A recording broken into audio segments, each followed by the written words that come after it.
Do you sort of miss the good old days when I had so few subscribers that I could actually get a comment and then read it to you the same day and make a video? Those days are gone now because I've got nearly 4,000 subscribers and I'm just trying to keep up with reading all the comments. So now I'm lucky just to write down on a piece of paper and think, oh yeah, I need to make a video about that, which is what's going on here. About a week or so ago, somebody asked me my experience in the first time I noticed that my hairline was receding. What was my initial reaction to that? So here's a video about that. I was like 20-ish. I was right around 20. And I saw a picture. My hair was kind of long, but I saw in the picture where it went up to here. And granted, it was, you know, it was probably like this, but it was the fact that I could see my hairline came down here, but then there was this part up here. So even with long hair, and I had long hair at the time, kind of, so when I noticed it, I thought, well, I'm 20, so I guess that's how I'm supposed to look at 20 for a guy who's going to be balding in his 30s. And I'm very vocal about the fact that I never thought I'd have this much hair at this age. I'm 37 now. Never thought that. Always thought I would be big 3 peninsula by the time I was 33, just what I assumed.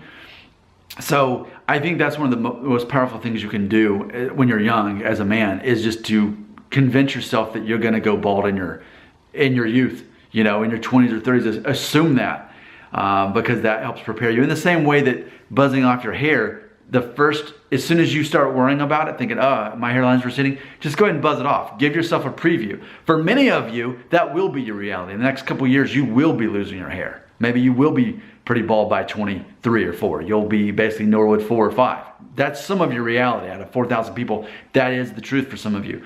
Others, not so much. It's not going to change much. My hairline honestly hasn't changed that much since I was 21. That's 16 years ago. Since the time I first noticed, or 20. So about the time I first noticed my hairline was changing, some of you that are just now starting to drive or about to start driving a car, you know, you were being born about that time, you know, and so you can't know, but it's a matter of focusing on what you can control and not about what you can't. So I think if you tell your mind, I am going to lose my hair, let me go ahead and buzz it off and prepare for that now, then you end up like me, there's a chance, and then you still could have hair, but then ironically you choose, you know what, I actually like how I look and I feel better without having hair anyway, because it doesn't even matter anyway, and it only reinforces my masculine identity to not have hair.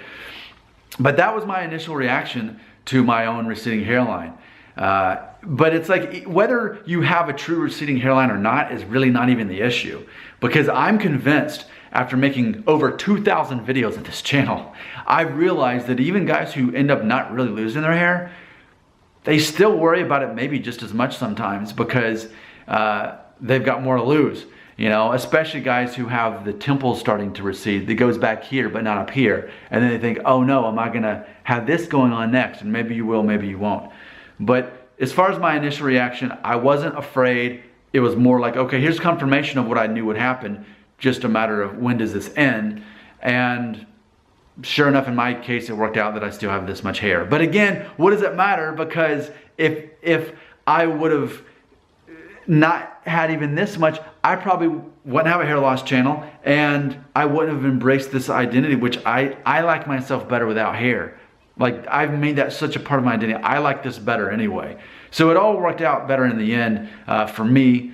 And hopefully for you, if you are going to be losing your hair at a younger age, hopefully you can have the same brain as I do. My wife and I watched the movie I Feel Pretty, which you can go ahead and laugh at me for watching that. I truly wanted to see it, and I loved it. We actually saw 2 movies back to back. We saw A Quiet Place, which got like 95% on Rotten Tomatoes, and then we watched I Feel Pretty right next after it, 36% on Rotten Tomatoes. And we both liked I Feel Pretty better than we did A Quiet Place. I felt Quiet Place it reminded me too much of an episode I saw of Black Mirror. It was kind of the same thing as what I already experienced. But I Feel Pretty, it reinforces the whole thesis of my channel, the whole ethos of this whole concept of, if you believe you look good and you feel good about yourself, then that's all that matters. And the rest of the world is going to be influenced by your positive beliefs that you have about yourself. And they're going to actually want what you have, even if what you have isn't ideal. Just like with Amy Schumer, doesn't have this body that so many girls wish they had, but yet she had the confidence. And it's like with hair. It's like, you may not have the perfect head of hair, But if you have the confidence that other guys want, who cares? So I feel so much of what this channel is about is really what is the whole message in I Fail Pretty. So I like the movie, my wife liked the movie, and it really is so relevant to what this is all about. So maybe this is one of your first videos you're watching here on my channel. That's really what this channel is all about. So many people put all their emphasis and emotions and energy and power on the wrong things, and then the rest of us who get how the world actually works, we're doing our own thing over here. So if you like that concept that you can actually have more by having less, then keep following me.